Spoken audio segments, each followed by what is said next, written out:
Good afternoon, students. Welcome to the online classes of biology. In last session, we have completed the unit 1, Introduction to Life.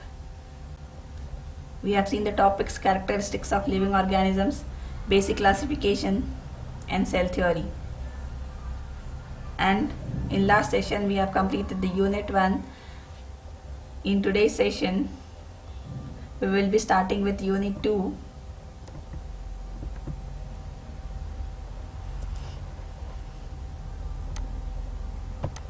Unit 2, Biodiversity.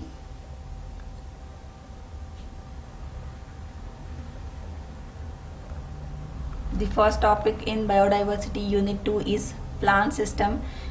We'll see today the basic concept of plant growth.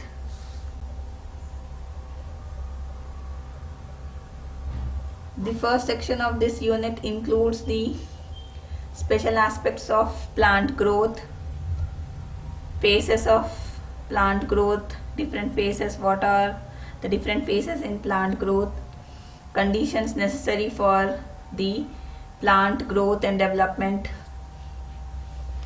as all these conditions, phases and plant development is very important for the survival of the plant. So we will be starting unit 2, biodiversity.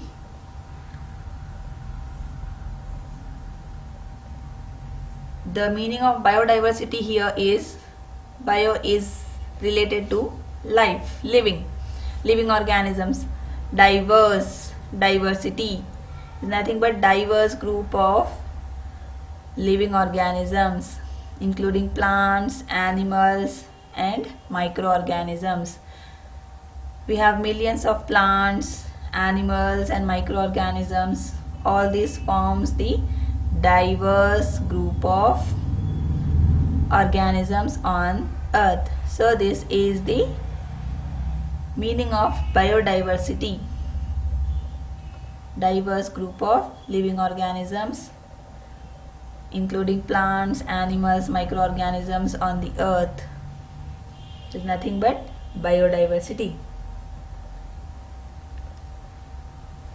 So plant system, in the plant system we have first topic, plant growth. Plant growth of the plant is complex, essential, permanent and irreversible phenomenon, and it is characterized by increase in size. The size of the plant increases, its structure increases, its weight increases by the growth. It is a result of chemical process. All the chemical reactions, chemical processes undergoing, we call it as metabolism. Metabolism is the chemical reactions undergoing in the plant system, in which the anabolic changes in the plants exceeds the catabolic ones. Anabolism and catabolism. What is anabolism and catabolism? Anabolism is constructive process where complex molecules will be produced from simple ones, and catabolism is destructive process which involves the breakdown of complex molecules into simple ones with the release of energy. So anabolism and catabolism are both included in metabolism.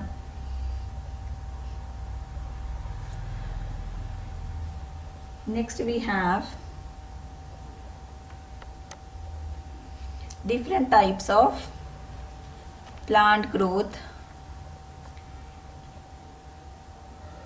Different types of plant growth like primary and secondary growth, unlimited growth, limited growth, vegetative growth, reproductive growth. Primary and secondary growth. Primary growth involves the division, cell division of the regions of cells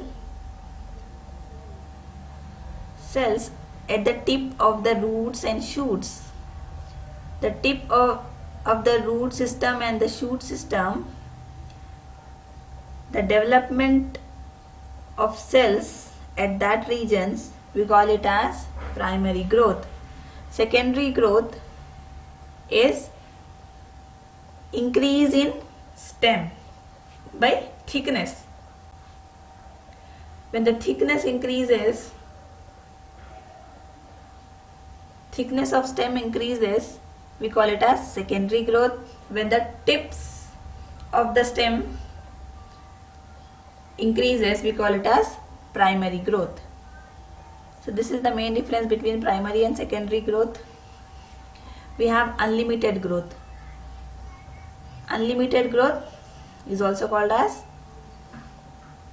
indeterminate growth, indefinite growth. In this type of growth, in unlimited growth, the roots and shoot system of the plant will grow throughout the life for many years. The root system and shoot system of the plant will grow throughout the life for many years. This is unlimited growth. Then we have limited growth. In limited growth, this is the type of growth, the leaves and flowers will stop growing once they attain a determined size. Limited growth, we also call it as determinate growth or a definite growth. Then growth seen in any organ of a plant can be divided into three phases.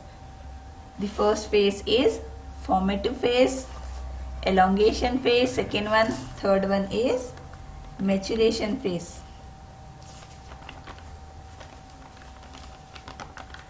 So formative phase, it is also known as cell multiplication phase. Cell multiplication phase, it is the growth of the root and shoot system of the plant by constant division and multiplication of the cells, which will result in the multiplication of the cell in formative phase. Then we have elongation phase. Elongation phase, we also call it as enlargement phase. In formative phase, we have seen the cell multiplication phase. Then in elongation phase, the cells will elongate to the maximum extent, and extent of elongation varies for different organs. In roots, extent of elongation is few millimeters, but in stem it is few centimeters, and it can be, extent of elongation is more in case of climbers. Next we have maturation phase. This is the final phase of cell growth, where only thickenings of cell wall will takes place. Cell walls will become thickened in the maturation phase.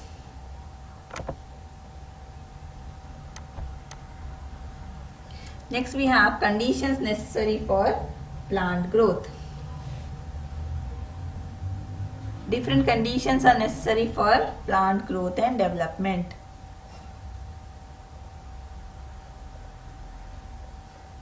Plant growth is dependent on protoplasm. What is protoplasm? Protoplasm is the living part of cell. In the cell, we have discussed the cytoplasm, nucleus and cell organelle in unit 1. In cell, it will have cytoplasm, nucleus and all the cell organelles. We have discussed the topics of unit 1. So the cell with the nucleus, cytoplasm and cell organelles, all that things will be combining and form the living part of the cell, nothing but the protoplasm.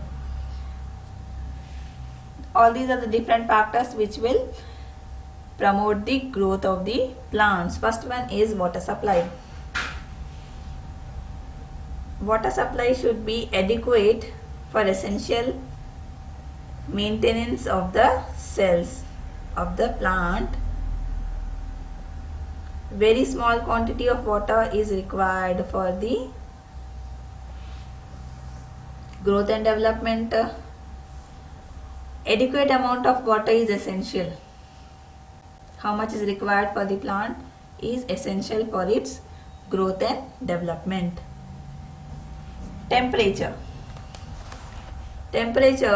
Optimum temperature is very essential for the growth and development of the plant. The protoplasm of the cell is functioning properly under optimum temperature. It functions normally between 28 to 30 degrees and can survive up to a minimum temperature of 4 degrees. Higher temperatures, 45 degrees centigrade, will result in the death of the protoplasm. So optimum temperatures are very important. Next we have light. Light is also the another factor. Plants require a small amount of light for healthy growth of leaves and stems. This light will help in producing energy by the process of photosynthesis.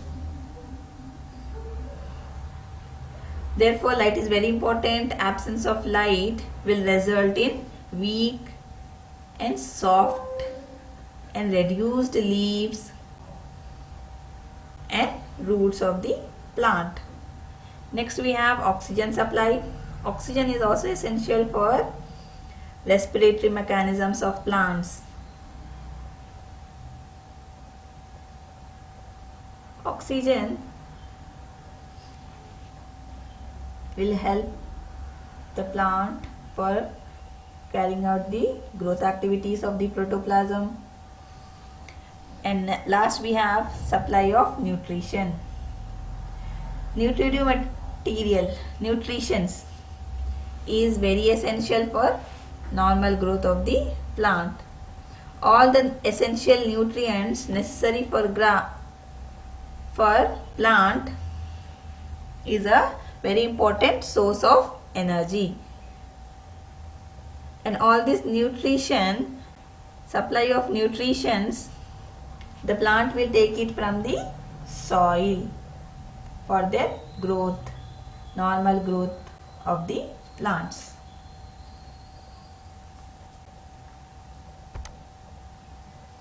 Next we have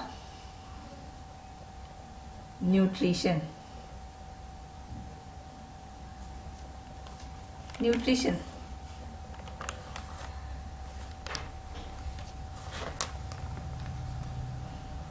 Basic needs of all living organisms are essentially the same. All living organisms resume into molecules such as carbohydrates, proteins, fats and water, minerals for their growth and development. We have seen this in Unit 1 also. So nutrition. Nutrition of the plant we are discussing here. It is nothing but utilization of various minerals, elements that the plant absorbs for the growth and development. So mineral nutrition of a plant, refers to the utilization of different nutrients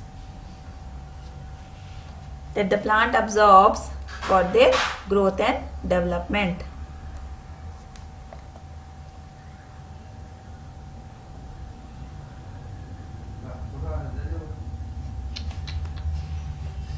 through roots.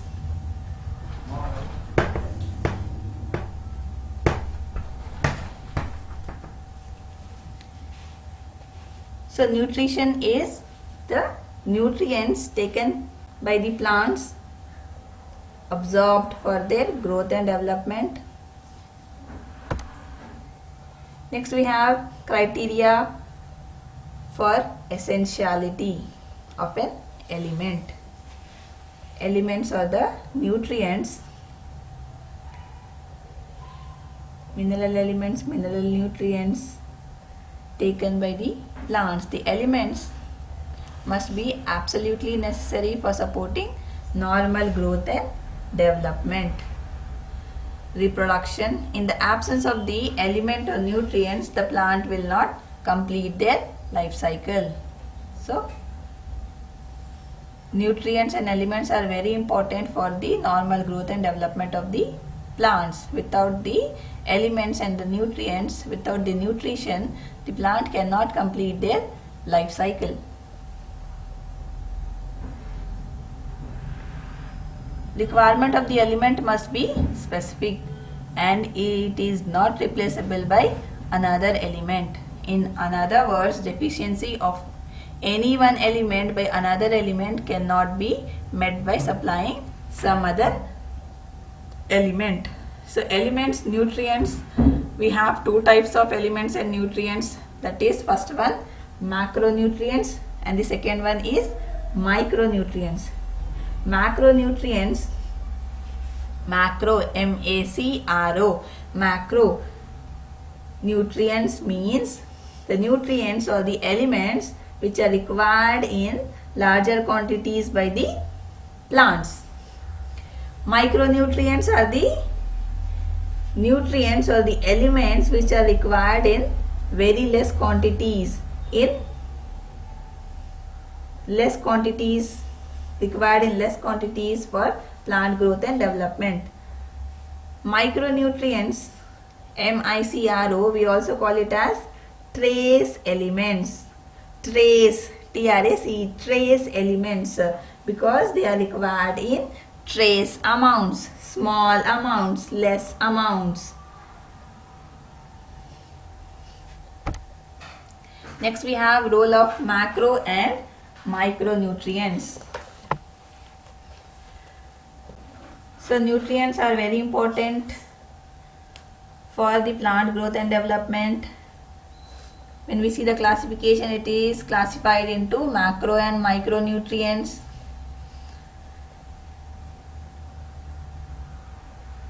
All these elements are important to perform the structural and catalytic reactions of the plants.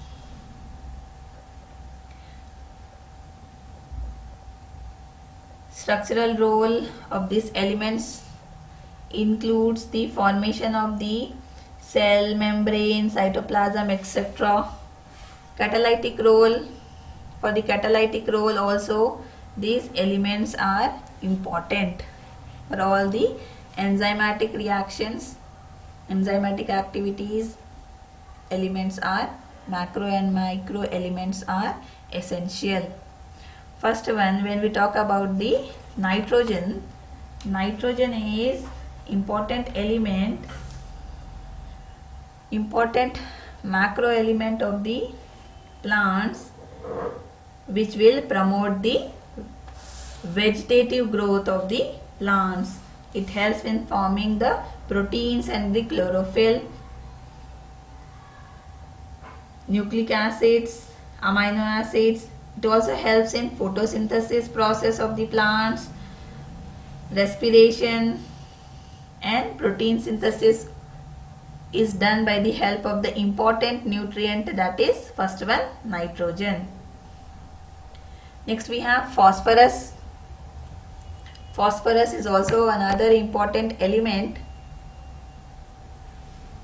which is required by the plant for various physiological roles.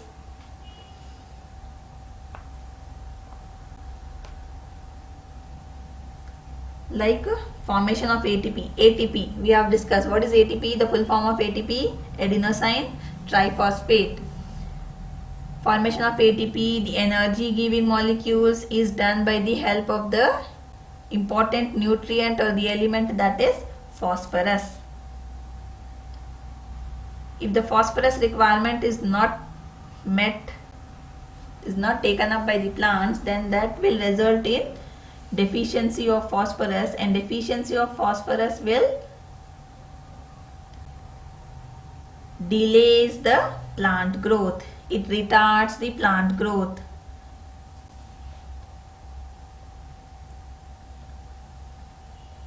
Growth will not be taking place if the deficiency of that nitrogen or phosphorus is there.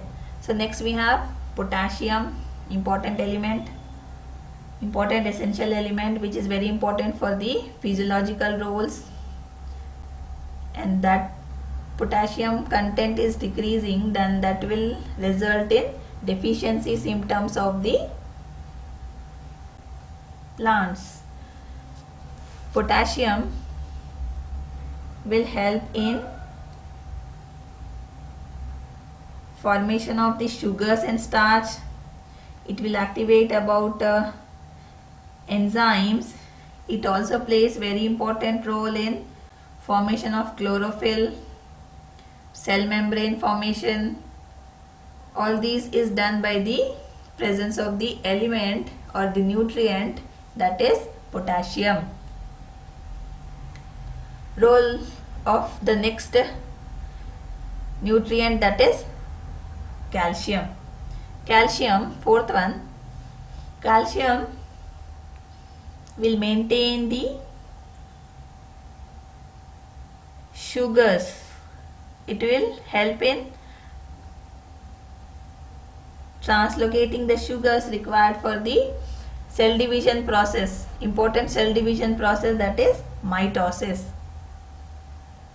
It will increase the root growth. The root will increase in size by the help of the calcium nutrient. Cell membranes, organization of cell membrane. What is cell membrane? Cell membrane we have discussed in unit 1. The membrane surrounding the cell. If the deficiency of the calcium will result in deficiency symptoms and suppress the root nodule development, it will suppress the seed development. So calcium is very important for the normal growth of the plant. Next we have magnesium. Magnesium will mainly help in the synthesis of chlorophyll. Chlorophyll is the green color pigment which help in the synthesis of the energy, food. By which process? By photosynthesis process. Chlorophyll is present in chloroplast. Chloroplast is present in a cell organelle present on the leaves of the plant, which is performing the important function, photosynthesis. Nitrogen metabolism is also done by magnesium. Next we have sulfur. Sulfur, iron, manganese, zinc, copper, boron, molybdenum, chlorine, nickel.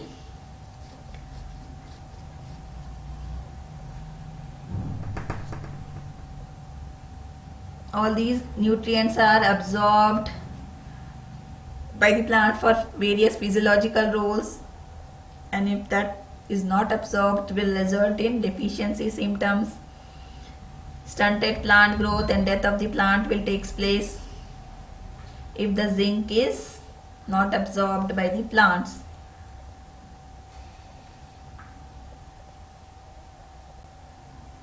Boron is also very important for essential growth, cell elongation, carbohydrates and nucleic acid metabolism.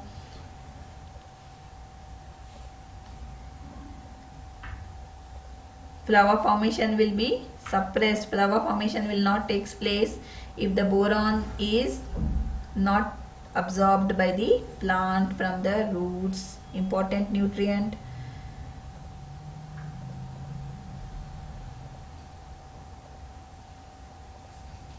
So all these are the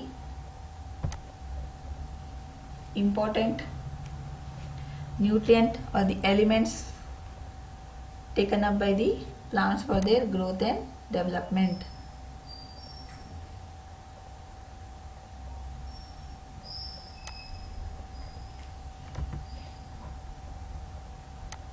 So we have started with unit 2 today, biodiversity, and we have discussed the plant systems, basic concept of plant growth, the definition of plant growth, and different types of plant growth absorbed in plants, conditions necessary for plant growth, what are the different conditions which are helping the plants for growth and development. Then we have seen with the nutrition, process of taking nutrients or the elements. Then we have seen criteria for essentiality of elements, and we have seen the role of macro and micronutrients, how it is helping the plant in physiological processes, different physiological processes.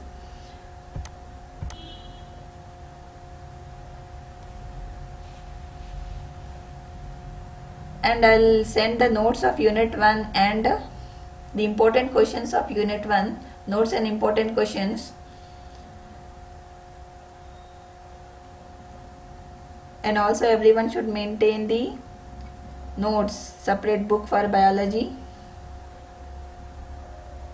Practice the diagrams. Okay, thank you students. We'll continue with the next topic in another session.